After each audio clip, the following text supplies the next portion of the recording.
నమస్తే, నేను జర్నలిస్ట్ శ్రీనివాస్. ఈరోజు ఏపీ వార్తాపత్రికలో వచ్చిన వార్తలను విశ్లేషణ చేద్దాం. ముందుగా ఆంధ్రప్రభ పేపర్ చూద్దాం. ఆంధ్రప్రభలో వచ్చిన వార్తలను చూద్దాం. భూముల్ని ఇస్తాను కానీ లాక్కోను, ల్యాండ్ టైటిలింగ్ యాక్ట్పై చంద్రబాబు కావాలని దుష్ప్రచారం చేస్తున్నారు. ప్రజలు కోర్టు చుట్టూ తిరిగే బాధ లేకుండా భూములపై సర్వహక్కులు అర్హులకు అందించే చట్టం అది. అసలు ఆ చట్టం గురించి చంద్రబాబుకు తెలుసా? ఎన్ని కుట్రలు పన్నా ఆయన నమ్మే పరిస్థితి లేదు. బొబ్బిలి, పాయకరావుపేట, ఏలూరు సభలో ముఖ్యమంత్రి YS Jaganmohan Reddy land titling act చట్టం అసంబద్ధంగా ఉంది అని చంద్రబాబు నాయుడు పదే పదే మాట్లాడుతున్నారు. ఆయన మాట్లాడుతూ మెగా డిఎస్సి పైన మొదటి సంతకం ఉంటుంది గవర్నమెంట్ వచ్చిన తర్వాత, కూటమి ప్రభుత్వం వచ్చిన తర్వాత. రెండో సంతకం ల్యాండ్ టైటిలింగ్ యాక్ట్ రద్దు పైన ఉంటుంది అని చెప్పి కూడా ఒక ప్రకటన చేసిండు. ఏంది ఆ ల్యాండ్ టైటిలింగ్ యాక్టు? దానివల్ల అంత ప్రజలకు నష్టం ఉందా, రైతులకు అంత నష్టం ఉందా అనేది ఒకసారి మన విశ్లేషణలోకి పోతే, మన భారతదేశంలో స్వతంత్రం వచ్చిన తర్వాత ల్యాండ్ సర్వేలు చేశారు. ల్యాండ్ సర్వేలు చేసి ఒక్కొక్క ల్యాండ్కి ఒక్కొక్క నెంబర్ ఇచ్చుకుంటూ వెళ్ళారు. దాదాపు 75 సంవత్సరాలు గడిచిపోయింది. దాంట్లో అనేక రకాల లోటుపాట్లు, అనేక రకాల గొడవలు, అనేక రకాల కోర్టు కేసులు, రకరకాల దాంతో కొన్ని అట్లా లోటుపాట్లు బయటపడ్డాయి. ఆ లోటుపాట్లను గుర్తించి కొత్తగా వాస్తవంగా ఏంటంటే రీషఫిల్ చేయాలి. ఎప్పుడైనా రీషఫిల్ చేసి మళ్ళీ రీసర్వే చేసి అవసరమైతే దాన్ని కొన్ని చట్టాలను మార్చుకోవాలి. బ్రిటిష్ కాలం నాటి చట్టాలు కూడా ఉన్నాయి ఇప్పుడు మనకు రెవెన్యూ చట్టాలలో.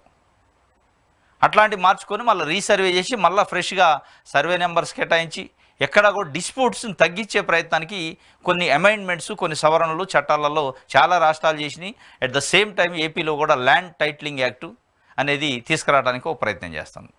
దాన్ని పెద్దగా భూతద్దంలో పెట్టి చూపించే ప్రయత్నం చంద్రబాబు నాయుడు గారు మాట్లాడితే ఏం మాట్లాడుతున్నారు?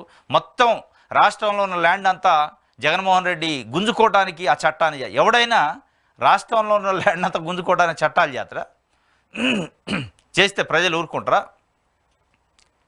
ఇది అమరావతిలో రైతుల దగ్గర గుంజుకున్నట్టు ఉంటుంది అనుకుంటారా? ఇది చట్టాలు చేసేది ప్రజలకు ఉపయోగపడటానికి. ప్రతి చట్టంలో ఉంటాయి లోటుపాట్లు ఉండవు అనే దాంట్లో కొన్ని లోటుపాట్లు ఉంటాయి. దాన్ని భవిష్యత్తులో జరుగుతున్న పరిణామాలను బట్టి దాన్ని అనుభవిస్తున్నప్పుడు వచ్చే లోటుపాట్లు గుర్తించి మళ్ళీ సవరణలు చేసుకుంటారు. అది సహజం. కానీ దాన్ని భూతత్వంలో పెట్టి చూసి అది అసలు ల్యాండ్ టైటిలింగ్ యాక్ట్ కాదు, ల్యాండ్ గ్రాబింగ్ యాక్ట్, దాన్ని నేను రద్దు చేస్తా, మొదటి సంతకం దానిపైన అంటాను. అసలు ఆ చట్టం ఫోర్స్లోకి రాలే, ఆ చట్టం పైన ఇంక విధి విధానాలు ఖరారు కాలే, ఆ చట్టం పైన అసెంబ్లీలో చర్చ జరగలేదు, ఏది లేదు. ఎందుకు అంత ఉలికిపాటు? ఏదో ఒకటి ఎత్తుకోవాలి కాబట్టి ఎత్తుకొని దాన్ని నేను రద్దు చేస్తా. అసలు ప్రజలకు దాని చట్టం గురించి తెలియదు, ఆ చట్టం గురించి ఇంకా బయటికి రాలేదు, గెజిట్ లేదు, ఏది లేదు, దాని రూల్స్ రెగ్యులేషన్స్ ఏది లేదు, ఏది స్టడీ చేసేది లేదు. జగన్మోహన్ రెడ్డి పెట్టింది కాబట్టి నేను వద్దనాలా. ఇది చంద్రబాబు నాయుడు గారి యొక్క నైజం. ఎస్, జగన్మోహన్ రెడ్డి గారు పెట్టవచ్చు, రేపు చంద్రబాబు గారు పెట్టవచ్చు, మోడీ గారు పెట్టవచ్చు, ఇంకొక నాయకుడు పెట్టవచ్చు. అధికారం ఉన్నప్పుడు అధికార పార్టీ నాయకులు ప్రపోజ్ చేస్తారు. దాంట్లో లోటుపాట్లను ఎత్తి చూపాలి తప్ప మొత్తాన్ని ఆయన పెట్టింది కాబట్టి నేను వద్దంట అనే సిస్టమ్ కాదు. ఇప్పుడు మనం అనుభవిస్తున్న రెవెన్యూ చట్టాల్లో కూడా, మనం వాడుకుంటున్న రెవెన్యూ చట్టాల్లో కూడా చాలా లోటుపాట్లు ఉన్నాయి. అట్లాంటివి ఆ లోటుపాట్లను సవరించుకుంటూ అనేక రకాల అమెండ్మెంట్స్, అనేక రకాల జీవోలు తీసుకొచ్చి మార్చుకోలేదా? అది జగన్మోహన్ రెడ్డి గారు దానిపైన నేను చెప్పిండు, నేను భూముల్ని ఇస్తాను కానీ లాక్కోను. దానికి ఉదాహరణ 31 లక్షల మందికి ఇళ్ల పట్టాలు ఇచ్చినాను. కన్వీనియన్స్ డీడ్స్, మళ్ళీ ఏదో అసైన్మెంట్ డీడ్స్, డీ పట్టాలు ఇవి కాదు, కన్వీనియన్స్ డీడ్స్. అంటే ఆ డీడ్స్ తీసిపోయి లోన్ తీసుకోవచ్చు బ్యాంకులో, ఆ డీడ్స్తో పర్మిషన్స్ వస్తాయి, ఇళ్ళ పర్మిషన్స్. ఆ డీడ్స్తో 10 ఇయర్స్ తర్వాత సేల్ డీడ్ చేసుకోవచ్చు వేరే వాళ్ళకి. ఇవన్నీ ఇస్తూ మొట్టమొదటిసారిగా ఏపీలోనే, దేశంలో ఎక్కడ లేదు, కన్వీనియన్స్ డీడ్స్ ఇచ్చి అమ్ముకునే సౌలభ్యం, లోన్ తీసుకునే సౌలభ్యం, పర్మిషన్ తీసుకునే సౌలభ్యం ఇచ్చిన ఘనత ఆయనకుంది. 31 లక్షల మందికి ఎట్ ఏ టైం ఇచ్చిండు వైఎస్ఆర్సీపీ గవర్నమెంట్లో. అదే ఆయన చెప్తుండు, నాకు భూములు ఇచ్చే అలవాటు ఉంది కానీ లాక్కునే అలవాటు లేదు.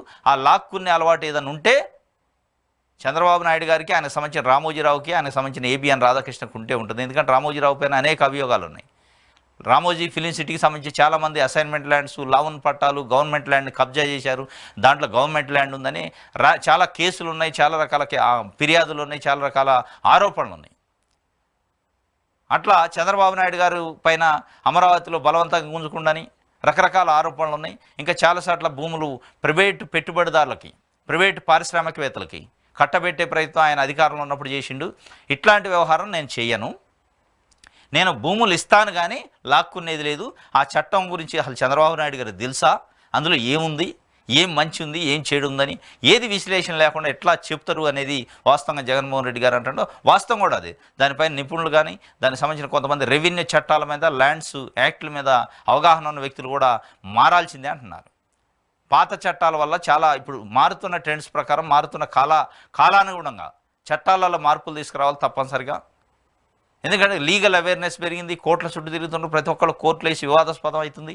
అట్లాంటి కోర్టులకు పోకుండా కోర్టులలో ప్రతిదానికి కోర్టుకు పోయి వివాదాలు చేసి పెద్దది చేసి దాన్ని కోర్టుల చుట్టూ తిరిగే వ్యవస్థ కాకుండా సాధ్యమైనంత వరకు ఆ చట్ట పరిధిలోనే వివాదాలను తగ్గించే ప్రయత్నం చేసే దానికి కొన్ని చట్టాలు చేస్తున్నారు. దాన్ని పరిశీలించడం లేదు, మనం లేదు. జగన్మోహన్ రెడ్డి పెట్టిండు కాబట్టి నేను వద్దనాల. దానికి పెద్ద గొప్పదైనట్టుగా దానిపైన రెండో సంతకం. మొదటి సంతకమే మెగా డిఎస్సి, అది ఉట్టిదే. నువ్వు ఉన్నప్పుడు ఎప్పుడు ఏ డిఎస్సి ఇవ్వాలి, మెగా లేదు, ఇది లేదు, చిన్నది లేదు, పెద్దది లేదు, ఏది వేయలే.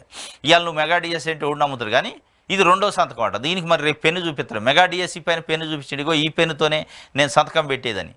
ల్యాండ్ టైటిలింగ్ యాక్ట్ పైన కూడా ఈ సంతకం. ఇవన్నీ ప్రజలు ఉండి నమ్ముతారు, ఈ నమ్మేనా?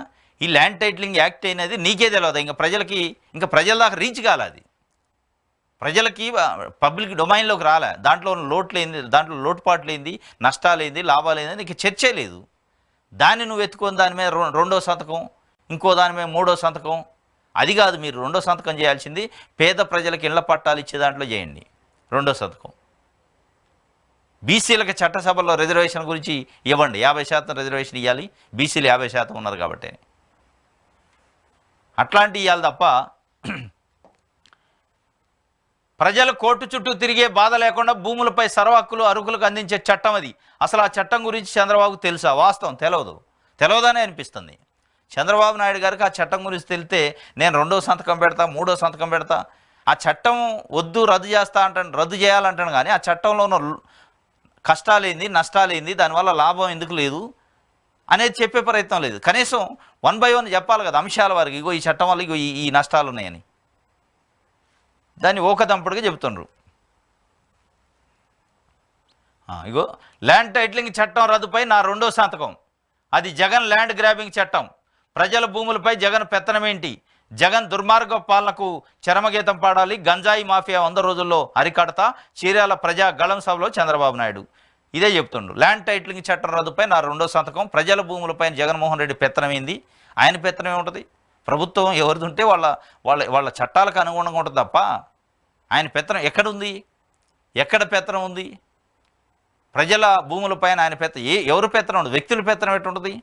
ఉంటే వ్యవస్థ ఉంటుంది, ప్రభుత్వం ఉంటుంది. ప్రభుత్వంలోని కొన్ని నిబంధనలు ఉంటాయి. మీరు అనేక రకాల 14.5 సంవత్సరాల ముఖ్యమంత్రిగా ఉన్నప్పుడు చంద్రబాబు నాయుడు గారు అనేక రకాల ప్రైవేటు పెట్టుబడిదారులకి కొన్ని వేల ఎకరాల భూముల్ని, ప్రజల భూముల్ని తీసిపోయి వాళ్ళకి పారిశ్రామికవేత్తలకి ఇచ్చినావు. మరి నీకేం పెత్తనం ఉంది ప్రజల భూములపైన? ఎందుకు ఇచ్చినావు? ఎట్లా ఇస్తావు అంటే ప్రజల ప్రయోజనార్థం, పెట్టుబడులు, ఉపాధి కల్పన అని చెప్పినావు. అది కదా అట్లా గుంజుకోవటం కదా. గుంజుకోవటం అంటే ఎవరికైనా 1 సెంటు భూమి పంచారా మీరు 14.5 సంవత్సరాలు ఉన్నప్పుడు? గుంజుకోవడం తప్ప పంచుడు లేదు కదా మీ కథ. మళ్ళీ నువ్వు ఉల్టా ఏమంటున్నావు? ఇవాళ ప్రజల భూములపైన జగన్మోహన్ రెడ్డి పెత్తనం ఏంటి అంటున్నావు. ప్రజల భూములపైన చంద్రబాబు నాయుడు గారి పెత్తనం ఏంటి? ఎందుకు ఇచ్చినావు? కొన్ని వేల ఎకరాలు ప్రజల భూముల్ని, ప్రభుత్వ భూముల్ని తెసిపోయి కొంతమంది బడా బాబులకి ఎందుకు కేటాయించను? ఆ బడా బాబులకు కేటాయించిన భూములు ఎక్కడ ఉన్నాయి ఇవాళ అనేది కదా ప్రశ్న. ఇప్పుడు నానక్రామగూడలో ఐఎంజీ సంస్థకి కొన్ని 100 కోట్ల రూపాయల భూముల్ని తెసిపోయించడానికి మొన్న హైకోర్టు తీర్పిచ్చింది. కొన్ని 100 కోట్ల రూపాయల భూముల్ని 2002-2003 ఆ ప్రాంతంలో ఐఎంజీ అనే ఒక బినామీ సంస్థను పెట్టుకొని వీళ్ళు ఆ సంస్థ కేటాయించారు ప్రభుత్వ భూముల్ని. కాస్ట్లీ భూములు, హైదరాబాద్ చుట్టుపక్కల కాస్ట్లీ భూములు. నీకెవరిచ్చారు ఆ పెత్తనం? అట్లాంటియా ఈ ల్యాండ్ టైటిలింగ్ యాక్ట్ అంటే? అది కాదు. మీరు ఐఎంజీకి కేటాయించినట్టు, మీరు రామోజీరావుకి కేటాయించినట్టు, మీరు ఇంకా XYZకి కేటాయించిన చాలా ఉన్నాయి కథలు.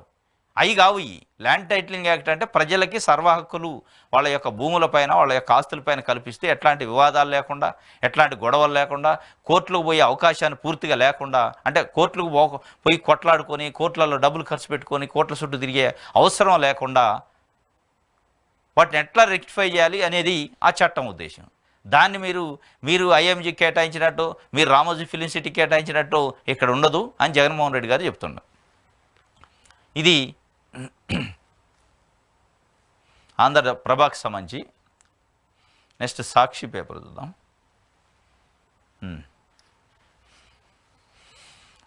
సాక్షి పేపర్లో భృతి అంతా భ్రాంతి, నిరుద్యోగ భృతి అంతా భ్రాంతి. వాస్తవం ఇది, నిరుద్యోగ భృతి అంతా భ్రాంతి. ఎందుకంటే 2014లో మీరు చెప్పింది ఇదే నిరుద్యోగ భృతి 2000 అన్నారు నెలకి.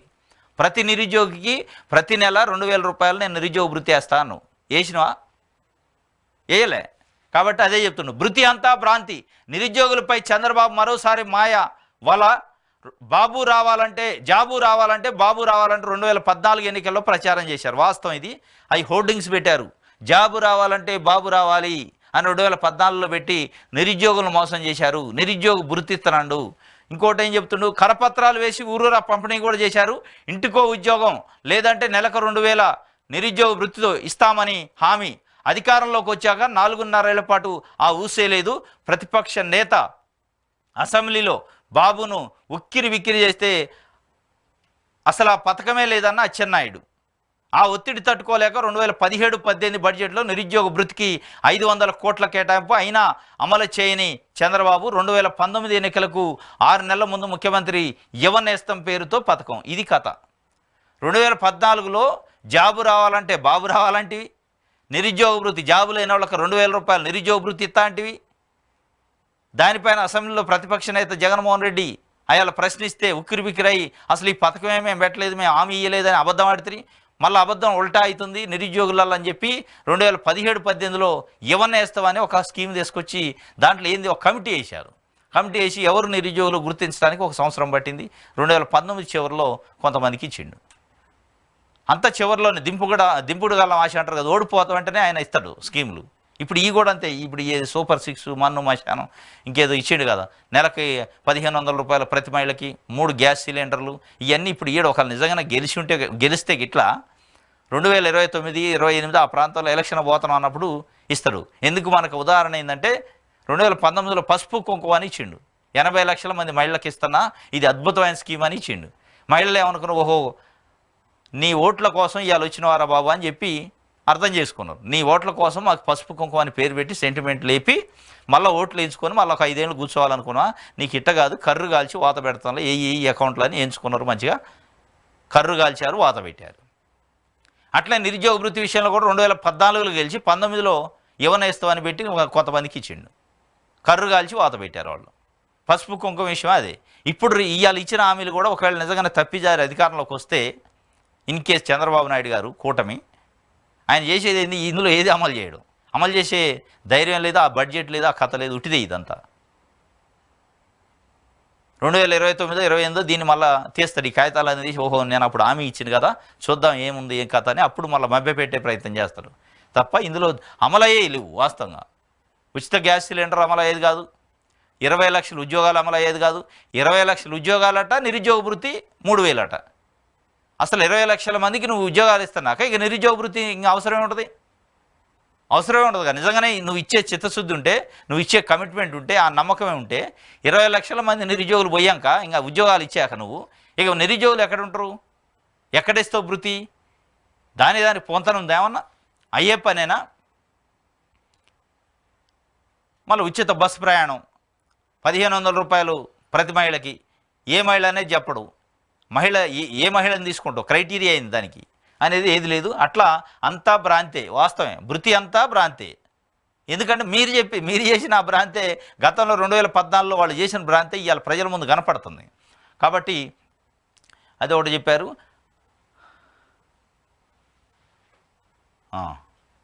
ఇది మొత్తానికి అంతా భ్రాంతే. దాన్ని ఈ భ్రాంతిని ఏ నిరుద్యోగి నమ్మడు.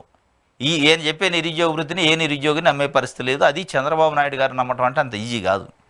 చంద్రబాబు నాయుడు గారు అంటే చేస్తారని గ్యారెంటీ అనేది దేనికి అంటాడంటే ప్రేమ ఉండి అండు, ఆయన చేయాలనే కమిట్మెంట్తో అండవు, నిరుద్యోగం లేదు ఉద్ధరించాలని అండవు, ఓట్లు పడాలి కాబట్టి అంటాడు.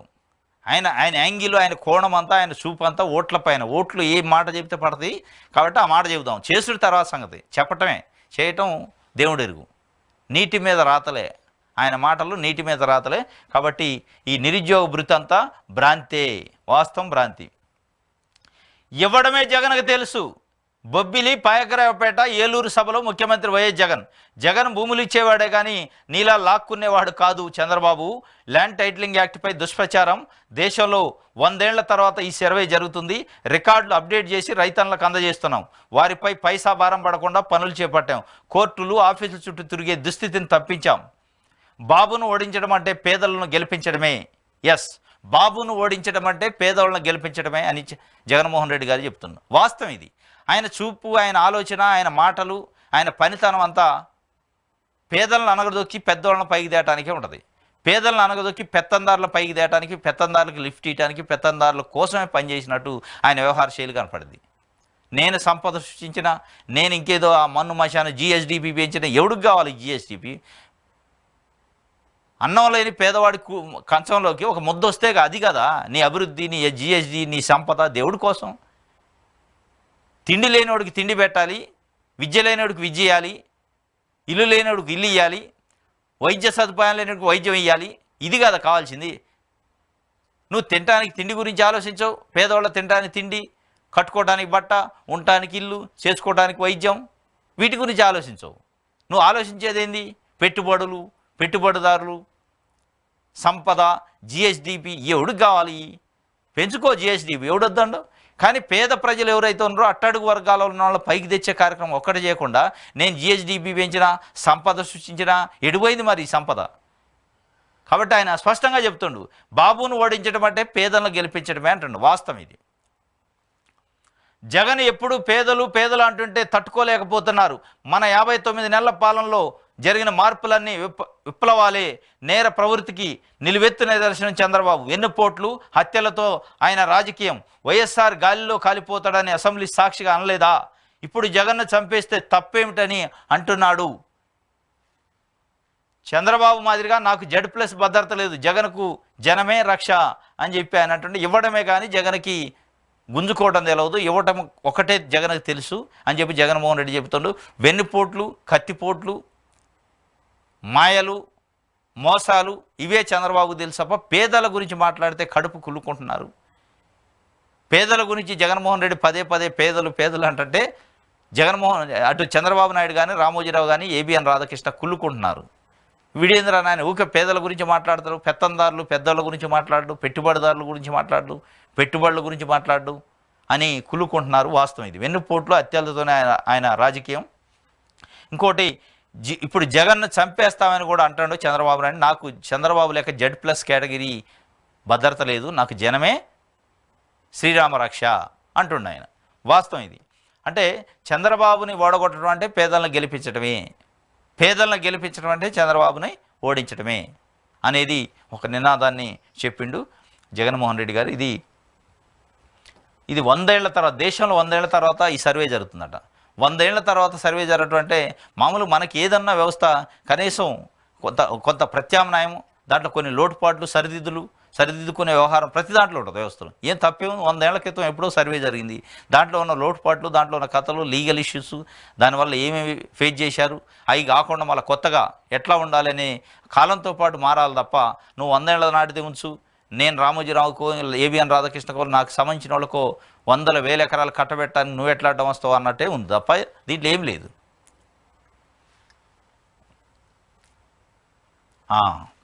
ఇంకోటి, ముస్లిం రిజర్వేషన్లు రద్దు చేస్తాం. బీజేపీ ఏపీ శాఖ అధికారికంగా ప్రకటన చేసిందట. ముస్లిం రిజర్వేషన్లు రద్దు చేస్తాం, ఎట్టి పరిస్థితుల్లో ఉంచమని చెప్పి. ఇప్పుడు చెప్పాలి చంద్రబాబు నాయుడు గారు కూటమి సమాధానం.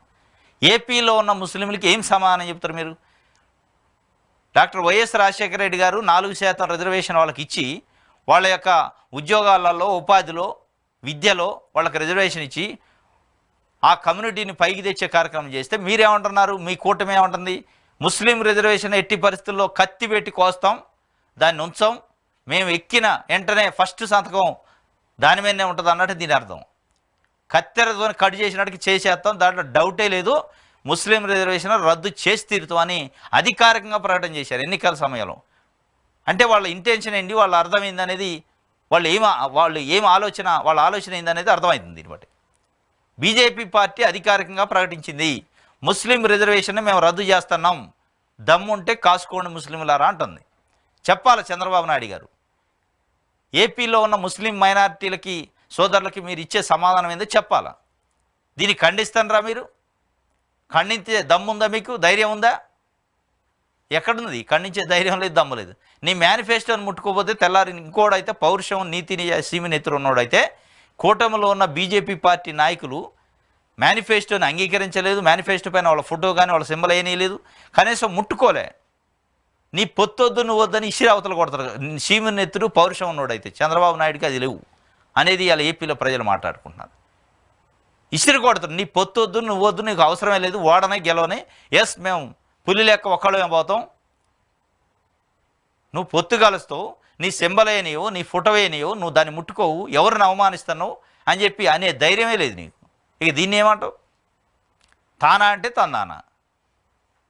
కాబట్టి ముస్లిం సోదరులకు సంబంధించి వార్త, బీజేపీ ఏపీ శాఖ అధికారిక ఎక్స్ సోషల్ మీడియానే ముస్లిం రిజర్వేషన్లు రద్దు చేస్తాం అంటూ ట్వీట్ చేయడం రాష్ట్ర రాజకీయ వర్గాల్లో కలకలం రేపుతుంది. కేంద్ర హోంమంత్రి అమిత్ షా తెలంగాణ రాష్ట్ర పర్యటనలో రిజర్వేషన్లపై మాట్లాడిన మాటలపై బీజేపీ ఏపీ రాష్ట్ర శాఖ వివరణిస్తున్నట్టుగా పేర్కొంది. అమిత్ షా ముస్లిం రిజర్వేషన్లు తొలగిస్తామని ప్రకటించారు, కానీ ఎస్సీ ఎస్టీ ఓబీసీ రిజర్వేషన్లు రద్దు చేస్తామనలేదు అని తెలిపింది. అమిత్ షా వాస్తవంగా మాట్లాడిన మాటలు, ఆ మాటలను ఫేక్ చేసిన కొందరు ప్రచారంలో పెట్టిన 2 వీడియోలను జతపరిచి ఈ పోస్ట్ పెట్టారు. అమిత్ షా మాట్లాడిన దానికి వివరణిచ్చారు. Amit Shah SC ST BC మైనార్టీల రిజర్వేషన్ తొలగిస్తారని అంటున్నట్టు ఒక ఫేక్ వీడియో క్రియేట్ చేసి కాంగ్రెస్ పార్టీ సోషల్ మీడియాలో పెట్టింది, అది తప్పు. అమిత్ షా రద్దు చేస్తానన్నది ముస్లిం మైనార్టీలకు ఉన్న రిజర్వేషన్ని రద్దు చేస్తామని చెప్పిండు, ఎస్సీ ఎస్టీ బీసీలు కాదు అని చెప్పి స్పష్టంగా చెప్పారు. అంటే అమిత్ షా ముస్లిం రిజర్వేషన్ రద్దు చేస్తా అన్నాడు, బీజేపీ పార్టీ స్టాండ్ ఇదని చెప్పింది. ఇప్పుడు తెలుగుదేశం పార్టీ నాయకులు చంద్రబాబు నాయుడు గారు సమాధానం చెప్పాలి. ముస్లిం మైనార్టీ సోదరులకి ఏం చెప్తారో చెప్పాలి. దీన్ని చెప్పడేగా, దీన్ని దాటేస్తాడు. తేలుగుట్టిన దొంగ లెక్క దీని గురించి మాట్లాడు. ఏందో పనికిరాని ల్యాండ్ టైటిలింగు ఇంకేందో ఏదో చెప్తుండు. ఇది చెప్పాలి. కాబట్టి నాకు తెలిసి దీన్ని బట్టి ఆంధ్రప్రదేశ్లో ఉన్న ముస్లిం మైనార్టీ ఓటు మొత్తం కూడా, క్రిస్టియన్ మైనార్టీ ఓటు మొత్తం కూడా ఒక్కటి కూడా తెలుగుదేశం పార్టీకి కూటమి పోయే అవకాశమే లేదు. స్పష్టంగా అరే నీ పల్లెంలో ఉన్న కూడును గుంజుకుంటున్నా, నీ నోటికాడి ముద్దను గుంజుకుంటున్నా అని చెప్పిన తర్వాత కూడా నోటేతరా? ముస్లిం మైనార్టీల నోటికాడ ఉన్న ముద్దని వాళ్ళు తింటున్న ముద్దను గుంజుకుంటున్నారు ఇవాళ Telugu Desam party, BJP party, Janasena కూటమి. కాబట్టి ఎట్లా వస్తారు? ఓడైనా నోటికాడ ముద్దను గుంజుకున్నాక వాడికి ఇంకా మళ్ళా వేస్తారా ఓటు? ఓడన్నా ఇది నోటికాడ ముద్దను గుంజుకోవడమే దీన్ని అంటారు. రాజశేఖర రెడ్డి పెట్టిన అన్నం తింటంటే ఆ నోటికాడ ముద్దని చంద్రబాబు నాయుడు గుంజుకుంటాడు. ఆ చంద్రబాబు నాయుడు గుంజుకోవడానికి సహకరిస్తాడు బీజేపీ పార్టీకి. అధికారికంగా ప్రకటించారు, మీ నోటికాడ ఉన్న ముద్దను మేము గుంజుకుంటాం అని చెప్పి.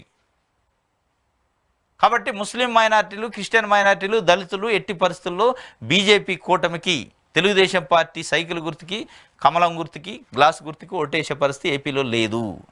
దీన్ని బట్టి అర్థమవుతుంది. ఎవడు కూడా నోటికాడ ముద్దను గుంజుకున్నాక ఓటేటేతరు.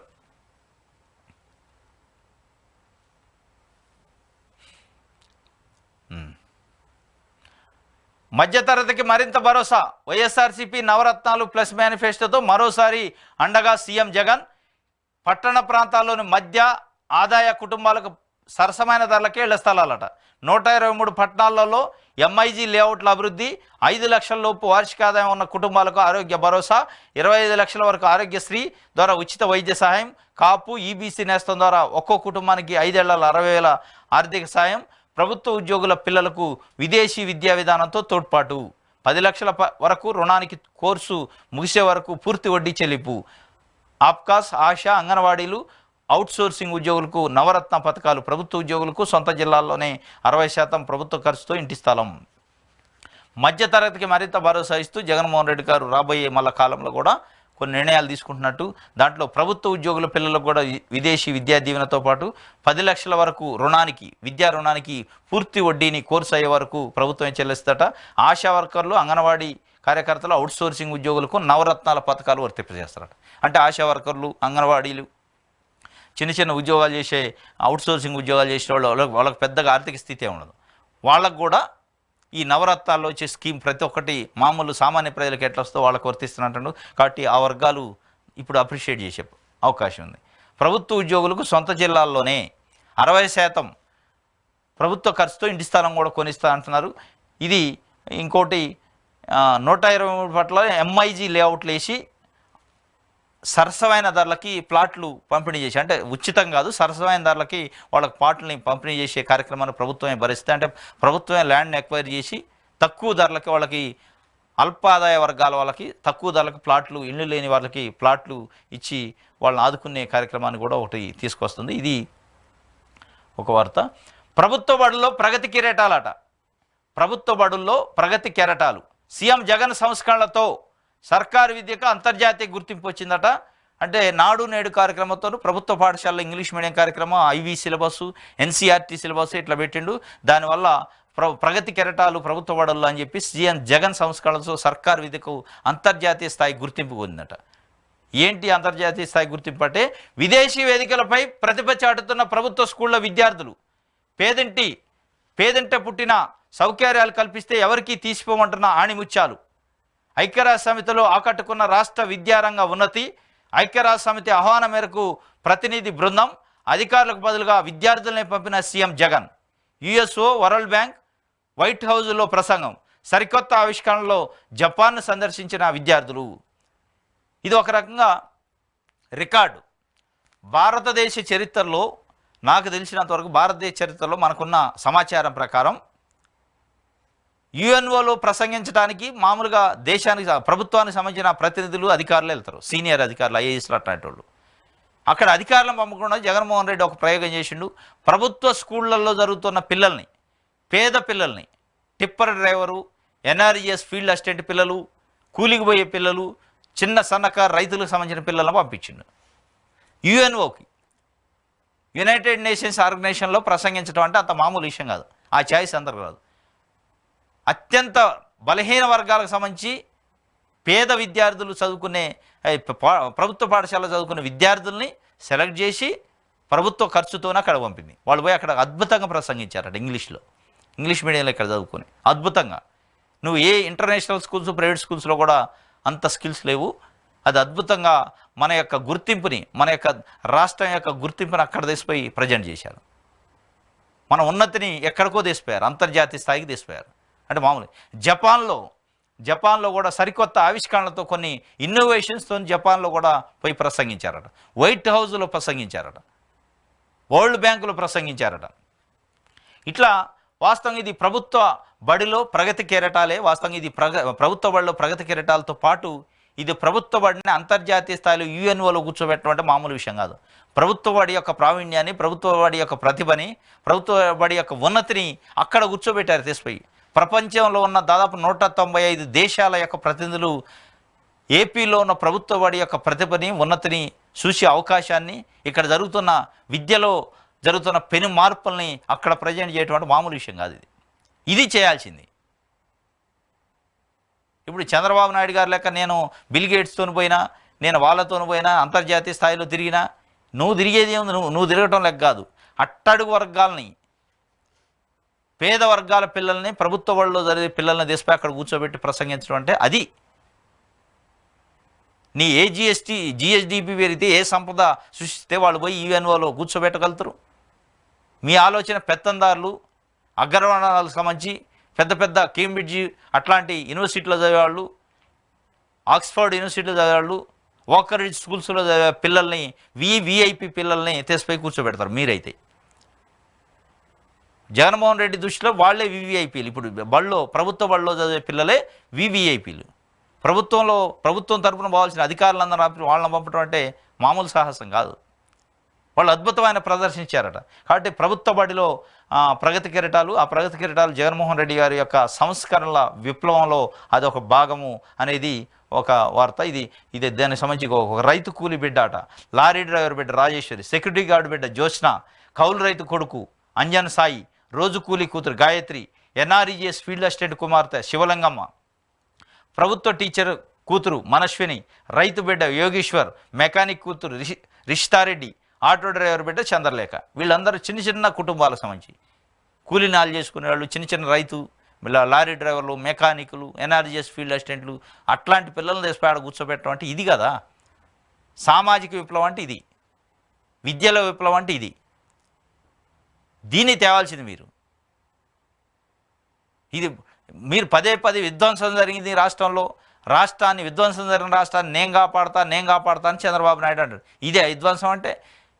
ప్రభుత్వ పాఠశాలలో చదివిన విద్యార్థులు, సామాన్య కూలీ, lorry driver, auto driver, mechanic, NRGS field assistant పిల్లలు పోయి యుఎన్ఓలు ప్రసంగించడం విధ్వంసం అంటారా దీన్ని? మీ రాజకీయ చరిత్రలో ఎప్పుడైనా ఊహించారా? యుఎన్ఓలో ఒక లారీ డ్రైవర్ కూతురు పోయి, ఒక ఆటో డ్రైవరు, మెకానిక్ పిల్లలు పోయి, ఒక సామాన్య రైతు కూలీ చేసుకునే కూలీ పిల్లలు పోయి యుఎన్ఓలో ప్రసంగిస్తారు అని చెప్పి ఎప్పుడైనా ఊహించారా? అసలు ఆలోచన చేశారా? మాట్లాడితే నేను బిల్ గేట్స్ని తీసుకొచ్చినా, నేను వాడిని పట్టుకొచ్చినా, నేను ఈయన్ని పట్టుకొచ్చినా ఏమొచ్చింది? పట్టుకొస్తే ఇది కావాల్సింది. ఇది ఆ విధ్వంసం. దీన్ని నువ్వు బాగు చేసేది అంటే నువ్వు ఏం చేస్తావు? దీన్ని తీసిపోయి మళ్ళీ నువ్వు ఈ స్థానంలో పెడతావు. పెద్ద పెత్తందారుల పిల్లల్ని ఈ స్థానంలో పెట్టాలి. నీకు పేద పిల్లలు అక్కడ ఉంటే కళ్ళు గుట్టుకుంటున్నాయి అనేది జగన్మోహన్ రెడ్డి గారు కూడా చెప్తున్నారు. పేదల గురించి మాట్లాడితే వాళ్ళకి ఓర్చుకోలేకపోతానని. ఇది సాక్షి పేపర్కి సంబంధించి.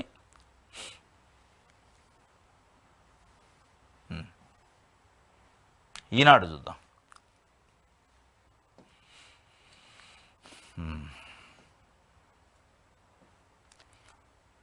ఓట్ల బేరానికి కోట్లు కుమ్మరిస్తున్నారు. ఎన్నికల వ్యాపారంగా మార్చేసిన ఒక రాజకీయ పార్టీ అట. ఒక రాజకీయ పార్టీ, ఈ దేశంలో ఏ రాజకీయ పార్టీ చేయాలి? ఒక రాజకీయ పార్టీ చేసిందట. అదేంటంటే తెలుగుదేశం పార్టీ అని ఈనాడు పత్రిక చెప్తుంది. ఓట్ల బేరానికి కోట్లు కుమ్మరిస్తున్నారట. ఎన్నికలను వ్యాపారంగా మార్చేసిన ఒక రాజకీయ పార్టీ, అది చంద్రబాబు నాయుడు గారు వచ్చాకనే అయింది అనేది మామూలుగా ప్రజలు ఎప్పుడు కూడా మామూలు సామాన్య ప్రజలు రాష్ట్రంలో మాట్లాడుకుని చంద్రబాబు నాయుడు గారు వచ్చాకనే ఎన్నికల్లో ఈ కాస్ట్లీ వ్యవహారం, డబ్బులు పంపిణీ వ్యవహారం వచ్చింది. అంతకుముందు లేదు. చంద్రబాబు నాయుడు గారి నిర్వాహకం వల్లనే ఈ డబ్బుల వ్యవహారం, డబ్బులు పంపిణీ చేయడం, ఈ పార్టీలోని ఆ పార్టీలోకి తీసుకోవడం, ఆ పార్టీలోని ఈ పార్టీలోకి తీసుకోవడం, ఈ వ్యవహారం అంతా చంద్రబాబు నాయుడు గారు వచ్చిన తర్వాతనే వచ్చింది. అంతకుముందు ఈ డబ్బుల వ్యవహారం లేదనేది ఎప్పుడు మాట్లాడుకుంటారు జనం. దీని మరి అర్థం అదే అంటుంది. ఎన్నికలను వ్యాపారంగా మార్చేసిన ఒక రాజకీయ పార్టీ అట. రాష్ట్ర వ్యాప్తంగా పంపకాలు, కొనుగోలుకు 9,000 కోట్లకు పైగా సిద్ధం చేసుకుందట. అసెంబ్లీ నియోజకవర్గానికి 45 కోట్ల నుంచి 60 కోట్ల ఖర్చు. ఇప్పటికే మండలానికి 10 కోట్ల నుంచి 15 కోట్ల తరింపు. మండలాల వారిగా నమ్మిన బండ్లు బాధ్యతలు, ఎవరెవరికి ఎంతెంత ఇవ్వాలో జాబితా రూపొందించిన వ్యూహ బృందాలట. మొత్తానికి అయితే అంటే ఒక రాజకీయ పార్టీ 9,000 కోట్ల రూపాయలు సిద్ధంగా చేసుకుందట. దాన్ని ఈ డబ్బులు పంపిణీని ఇంట్రడ్యూస్ చేసింది చంద్రబాబు నాయుడు గారు తర్వాతనే వచ్చింది. ఆయన యొక్క పెత్తనం వచ్చాకనే ఈ డబ్బులు పంపిణీ కథ మొదలైంది అనేది అందరికీ తెలిసింది. ఈ రెండు రాష్ట్రాల్లో చర్చించుకునేది. కాబట్టి 9,000 కోట్ల రూపాయలు మరి తెలుగుదేశం పార్టీ అయినా ఒక రాజకీయ పార్టీ అంటే సేకరించి పెట్టిందట. దాదాపు ఒక్కొక్క నియోజకవర్గం 45 నుంచి 50 కోట్ల ఖర్చుకి సిద్ధంగా ఉన్నారట. మొత్తానికైతే ఎట్టి పరిస్థితుల్లో 9,000, 10,000 కోట్ల పెట్టి అయితే ఈసారి ముఖ్యమంత్రి కుర్చీలో కూర్చోవాలని బాగా కృతజ్ఞత ఉన్నట్టు అర్థమైంది. మరి అది ఒక రాజకీయ పార్టీ దేనికోసం రాసింది అనేది ఈనాడు పత్రిక ఇప్పుడు అర్థం చేసుకోవాలి. ప్రజలు అర్థం చేసుకునేది అంటే ఆ ఒక రాజకీయ పార్టీ తెలుగుదేశం పార్టీ, ఆ ఒక రాజకీయ నాయకుడు చంద్రబాబు నాయుడే. ఎందుకంటే ఆయనే ఇంట్రొడ్యూస్ చేసింది. మిగతాయి కూడా ఉండొచ్చు. ఇప్పుడు మిగతా పార్టీలు ఏదో నీతివంతులు, శుద్ధ పోస్తులు, అసలు డబ్బులు పంపిణీ చేయట్లేదని నేను అన్న కానీ ఇంట్రడ్యూస్ చేసింది అయితే ఏనే. రాజకీయాన్ని వ్యాపారంగా చేసింది చంద్రబాబు నాయుడు గారు అనేది ఇవాళ ప్రజల్లో మాట్లాడుకుంటున్న మాట. కాబట్టి ఆ ఒక రాజకీయ పార్టీ అదే అనుకోవాలి ఇవాళ మనం. కాబట్టి రామోజీరావు గారు రాసి వార్త ఎటువంటి ఒక రాజకీయ పార్టీయే డబ్బులు పంపిణీ కార్యక్రమం చేస్తుంటే మిగతా అన్ని శుద్ధ పూస పార్టీలట. ఆ ఒక రాజకీయ పార్టీ వాళ్ళ మనసులో ఏముందో మరి అది, కానీ ప్రజలు అనుకునేది తెలుగుదేశం పార్టీ ఒక రాజకీయ పార్టీ అనేది. ఎన్నికల వేళ జగన్ మాయట. మే 1వ తేదీనే ఉద్యోగుల ఖాతాల్లో జీతాల జమ. జగన్ సర్కారు అనూహ్య నిర్ణయం. కలో నిజమో తెలియక వేతన జీవులు ఉక్కిరిబిక్కిరి. బ్యాంకులకు సెలవైన ఉదయం 8:30 నుంచే ఖాతాలోకి. ఎన్నికల వేళ జగన్ మాయ. మే 1వ తేదీన జీతాలు పడ్డాయట. వీళ్ళ కడుపు మంట. ఏం పడితే ఏంది? మే 1న జీతాలు పడితే దాంట్లో జగన్ మాయ ఏముంటుంది? వాళ్ళు పని చేస్తారు, వాడి జీతం వాళ్ళకి వేస్తారు. ఒక రోజు అటు ఇటు. ఒకళ్ళు పడ్డాయి మే 1. నీకేంది కడుపు నొప్పి? నీకేంది కడుపు మంట? పని చేసింది వాళ్ళు, ప్రభుత్వం జీతం చెల్లిస్తుంది. ఎక్కడ లేని గులుకుంటున్నారు. ఇప్పుడు ఈ పెన్షన్ వాళ్ళకి మిగతా వాళ్ళకి కూడా డబ్బులు పడవద్దని ఉంది వాళ్ళకి, కానీ పైకి నటిస్తున్నారు పెన్షన్లు అయ్యి పంపిణీ చేయాలని. ఏం మరి వీళ్ళకి వేస్తే ఖాతాలో డబ్బులు అయితే ఎందుకు గులుకుంటున్నారు? ఎందుకు బాధ? జగన్ మాయట, అనూహ్య నిర్ణయం అట. కలో నిజమో తెలియక, అంటే అసలు వాళ్ళకి జీతాలే రావట్లేదు అన్నట్టు, కొన్ని సంవత్సరాల పాటు జీతాలు ఇవ్వలేదు అన్నట్టు, కలో నిజమో తెలియట్లేదట. ఏముంటుంది అందులో? వాళ్ళ జీతం వాళ్ళకి వస్తుంటే కలో నిజమో తెలియకుండా ఉండడానికి ఇదాన్ని అక్రమంగా వచ్చిన సంపాదన? ఇదాన్ని రామోజీరావు గారు ప్రభుత్వ భూముల్ని లావణ పట్టాలను గుంజుకున్నట్ట కలో నిజమో తెలియకపోవడానికి? దీంట్లో ఏముంటుంది? ఇస్తేనే ఎట్టాంటివి, ఇవ్వకపోతే డబ్బులు లేవు, నిధులు లేవు, కాంట్రాక్టర్కి ఇచ్చిండు, అందుకే జగన్మోహన్ రెడ్డి జీతాలు ఇవ్వట్లేదు, పెన్షన్లు ఇవ్వట్లేదట. పెన్షన్ల జీతాలు టైంకి ఇస్తేనేమో కడుపులో గుల్లుకోటండి. ఎక్కడ లేని కడుపు మంటాయా పాపం. కాబట్టి మీ కడుపు మంట అంతా పేద ప్రజలపైన, ఉద్యోగులపైన. మీరు ఉద్యోగులను నిన్నేదో అన్నారు, ఉద్యోగులను నేను ఉద్ధరిస్తా అని. ఇదేనా మీరు ఉద్ధరించి కడుపు మంట? పెన్షన్లు ఇస్తే కడుపు మంట, ఉద్యోగులకు జీతాలు ఇస్తే కడుపు మంట, ఉద్యోగాలు నింపితే కడుపు మంట, పేదలకు పంపిణీ చేస్తే పట్టాలు, ఇళ్ల పట్టాలు 31 లక్షల మందికి పంపిణీ చేస్తే కడుపు మంట. మీ కడుపు మంట అంట పేదలకు ఇవ్వద్దు, పెత్తందారులకు ఇవ్వాలనేది మీ కడుపు మంట. మీరు పనిచేసేది, మీ వార్తలు రాసేది, మీ రాజకీయాలు చేసేది ఎవరి కోసం అంటే మీ పెత్తందారుల యొక్క ప్రాబల్యం తగ్గకుండా, వాళ్ళ యొక్క పలుకుబడి తగ్గకుండా చూసుకోవడానికి చేస్తున్నారు అనేది ఇలా ప్రజలు మాట్లాడుకుంటున్నారు.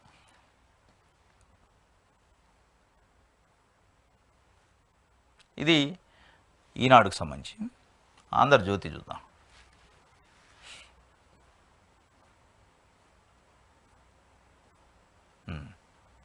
ఈయన బుర్రలేని సర్కారట, డేటా చోరు చేసిందట, ప్రజల వ్యక్తిగత సమాచారం మొత్తం సేకరించిందట. ప్రభుత్వ వెబ్సైట్లలో అందరికీ అందుబాటులో ఒక క్లిక్తో కీలక సమాచారం అంతా లభ్యం. ఇంటి అడ్రస్ నుంచి బ్యాంక్ ఖాతా వరకు, పెళ్లి ఫోటోల నుంచి పాస్పోర్టు పాన్ వరకు అట. ఆధారు, రేషన్ కార్డు, ఫోన్ నెంబర్లు అన్నీ ఓపెన్, ఎవరైనా డౌన్లోడ్ చేసుకోవచ్చు, ఎలాగైనా వాడచ్చు. 5 ఏళ్లుగా ఇదే తంతు పట్టించుకున్న వాళ్ళు ఉంటే ఒట్టు. క్రిటికల్ రివర్ కంపెనీకి రిజిస్ట్రేషన్ వివరాలు, వేలుముద్రలు, ఇతర సమాచారం అంతా ఆ సంస్థకే వెళుతుందా? డేటా చోరు, బుర్రలేని సర్కార్ అట డేటా చోరు చేసిందట. ఇంకేమంటుండే, ప్రజల వ్యక్తిగత సమాచారం అంతా సేకరించారట. ఎవడు చెప్పిండు నీకు? ఆంధ్రజ్యోతి పత్రిక కూడా చెప్పిండా? మా వ్యక్తిగత సమాచారం అంతా తీసుకున్నాడు, దానివల్ల మా బ్యాంక్ అకౌంట్లలో డబ్బులు పోయినాయి, మాకున్న భూములు పోయినాయి, మాకున్న ఆస్తులు పోయినాయి, ఎవడన్నా ఒక కంప్లైంట్ చేసిండా? ఎందుకు ఈ అబద్ధాలు ప్రచారం? ప్రజల్లో భయాందోళన రేకెత్తించి ఏదో అనుమానాలు క్రియేట్ చేసి, ఈ అన్నీ మే 13 వరకే ఉంటాయి మీ కథలు. ఇట్లాంటి అనుమానాలు, ఆందోళనలు, ప్రజలను ఏదో లేనిపోయిన అనుమానాలు క్రియేట్ చేసి రకరకాల భయభ్రాంతులకు గురి చేసే కార్యక్రమం తప్ప ఎవరి సమాచారం అయినా పోయింది, దానివల్ల నష్టం జరిగింది అని ఎవడన్నా కంప్లైంట్ చేసిండా? ఎవడైనా మెడకాయ మీద తలకాయ ఉన్నాడు, ఏదో ఒక క్లిక్తో మొత్తం సమాచారం పోవడానికి ఏమన్నది? చంద్రబాబు నాయుడు గారు, రామోజీరావు గారు, ఏబిఎన్ రాధాకృష్ణ, లోకేష్ సంపాదించిన బినామీ ఆస్తులు అవి ఏమన్నా బయటపడటానికి? బినామీ ఆస్తులు కాదు కదా. మీ లెక్క ఏమన్నా ఒకడికి తెలవకుండా ఒకడు ప్రభుత్వ భూములు లాక్కొని దాంట్లో పెట్టుకొని, లాకర్స్లో పెట్టుకొని, ఎవడికి తెలవకుండా బయటకు అఫిడవిట్లో ఒక ఆస్తులు పెట్టి లోపల ఇంకొక ఆస్తులు పెట్టుకొని ఇదాన్ని కబ్జాలు చేసి దాచుకున్న ఆస్తులా? తెలవకుండా దానికి ఏముంటుంది దాంట్లో? ప్రజలు ఎవరు ఆందోళన లేరు, మీరు ఆందోళన పడుతున్నారు. మీదేమన్నా ఉందేమో దొంగ కథలు, అవి ఏమైనా బయటపడతాయి అనుకుంటున్నారు. ఎవడైనా మెడకాయ మీద తలకాయనాడు మ్యారేజ్ సర్టిఫికేట్ అప్లై చేస్తాం. ఆన్లైన్లో అప్లై చేసేటప్పుడు ఏం చేయాలా? ఆ మ్యారేజ్కి సంబంధించిన వెడ్డింగ్ కార్డు, పెళ్లి ఫోటోలు, ఆధార్ కార్డు, ఇంకేదో అప్లోడ్ చేస్తారు. ఈ సాక్షులకు సంబంధించిన విట్నెస్ ఆధార్ కార్డులు, పెళ్లి కూతురు పెళ్లి కొడుకు ఆధార్ కార్డులు అన్నీ అప్లోడ్ చేస్తారు. ఏముంటుంది దాంట్లో? కొంపలు మునిగి ఏది ఉంటుందా? దాన్ని ఇంకోటి చూసే అవకాశం ఉండదు. బర్త్ సర్టిఫికేట్ అప్లై చేస్తావు, బర్త్కు సంబంధించి ఆధారు కార్డు, తల్లిదండ్రుల ఆధార్ కార్డు, ఆ బాబుకు సంబంధించి ఇంకేమైనా డీటెయిల్స్, ఏ హాస్పిటల్లో పుట్టిండు, ఎక్కడ పుట్టిండు అనే ఆ డీటెయిల్స్ రాస్తారు. దాంట్లో ఏదో మొత్తం అయిపోయిందిగా, భూమి బద్దలైంది, మీ ఆస్తులన్నీ పోయినాయి అని ఏదో ఇందులో బెనామీ ఆస్తులు కూడా సంపాదించినోడు బయటికి వచ్చినట్టుగా మీ తపనంత ఏంది? పెత్తందారులు బెనామీ ఆస్తులు సంపాదించుకున్న వాళ్ళ కోసం వాళ్ళు ఏమైనా బయటపడతాయి? పేద ప్రజలు ఓడు బయటపడతా, వాళ్ళ ఆధార్ కార్డు, వాళ్ళ ఫోన్ నెంబరు, వాళ్ళ అన్ని డేటా ఇయటానికి రెడీగా ఉంటారు. వాళ్ళది ఉండేది ఏమో పోయేది, దాంతో ఏముంటుంది? వాళ్ళ అకౌంట్లో మీ లెక్క కోట్ల డబ్బులు ఉంటాయి ఏంది పోవటానికి. అందులో వాటితోనే ఏం చేస్తారు? ఫోన్ నెంబర్లు పోయినాయట, ఇంకేదో పోయినాయట. ఇది మీ Aadhaar card, ration card, phone నెంబర్లు అన్నీ పోయినాయి, వాటితో ఏదైనా చేయొచ్చు అంటాను. ఎవడైనా చేసిన 5 సంవత్సరాలు జరుగుతున్నా అంటాను. ఎవడైనా బయటకు వచ్చి మా ఫోన్ నెంబర్ పోవటం వల్ల, మా ఆధార్ పోవటం వల్ల, మా పాస్పోర్ట్ పోవటం వల్ల, మా పాన్ కార్డు బయటికి పోవటం వల్ల మాకు నష్టం, అసలు బయటికి పోలేదు, ఒకవేళ పోవటం వల్ల నష్టం జరిగిందని ఎవడన్నా ఒక కంప్లైంట్ ఇచ్చిండా? నువ్వు లేనిది భయాందోళన పెట్టే కార్యక్రమం ఇది. గాజు గ్లాస్పై గందరగోళం అట. జనసేన పోటీ చేసే స్థానాల వరకే ఈసీ ఊరట. విచారణ మూసివేసిన హైకోర్టు. ఈసీ నిర్ణయంపై తక్షణమే కోర్టుకు టీడీపీ. జనసేన బీజేపీతో కలిసి కూటమిగా పోటీ చేస్తున్నాం. స్వతంత్రులకు ఆ గుర్తు కేటాయించడం సరికాదు. మాపై ప్రతికూల ప్రభావం. ఈసీ ఉత్తర్వులతో ఓటర్లలో మరింత అయోమయం. గాజు గ్లాసును జనసేనకే రిజర్వ్ చేయాలి. ఈసీని అలా ఆదేశించాలని అభ్యర్థన. నేడు హైకోర్టులో విచారణ, మళ్ళీ కోర్టుకు వెళ్లాలని జనసేన కూడా యోచన. గాజు గ్లాస్ పైన గందరగోళం ఉందట. ఈ గందరగోళం ఏంటంటే గాజు గ్లాస్ గుర్తు ఇండిపెండెంట్కి ఫ్రీ సింబల్ చేశారు దాన్ని. ఎక్కడన్నా ఇండిపెండెంట్లు ఉంటే వాళ్ళకు కూడా గాజు గ్లాస్ ఇచ్చారు. దానిపైన కోర్టుకు పోతే కోర్టు ఏం చెప్పిందంటే ఎక్కడైతే జనసేన పార్టీ, జనసేన గుర్తు కాబట్టి జనసేన పోటీ చేస్తున్న స్థానాల్లో గాజు గ్లాసును వేరే అభ్యర్థికి కేటాయించవచ్చు, మిగతా అంతటా కేటాయించవచ్చు అని చెప్పింది. మళ్ళా కుర్రో మొర్రా అని మళ్ళీ తెలుగుదేశం పార్టీ ఒక పిటిషన్ వేసింది. ఏమేసింది? ఒక్క జనసేన దగ్గర కాదు, మేము ఆ పార్టీతో పొత్తు పెట్టుకున్నాం కాబట్టి మిగతా దగ్గర కూడా కూటమి అభ్యర్థులు పోటీ చేసే ప్రతి దగ్గర గాజు గ్లాసు ఇవ్వద్దని పెట్టారు. మరి ఏం చేద్దా ఈ కోర్టు చూడాలి. మొత్తానికైతే వాళ్ళు భయాందోళనలో ఉన్నారు. ఎక్కడ ఏం జరిగిద్దో ఏం కథో ఇదంతా జనం నమ్మట్లా. ఈ మూడు పార్టీలు కలిసిపోతే ఏమన్నా నమ్ముతారేమంటే అది బీజేపీ హ్యాండ్ ఇచ్చింది. బీజేపీ అసలు పట్టించుకోవట్లే మమ్మల్ని. ఇప్పుడు జనసేన గాజు గ్లాసు గుర్తుపోయినతో ఇంకేమైనా కథ ఇద్దామని వాళ్ళ భయం.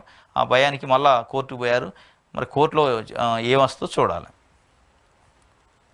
ఇది ఈరోజు ఏపీ వార్తాపత్రికలో వచ్చిన వార్తలకు సంబంధించిన విశ్లేషణ. రేపు తాజా వార్తలతో మళ్ళీ కలుసుకుందాం. Thank you.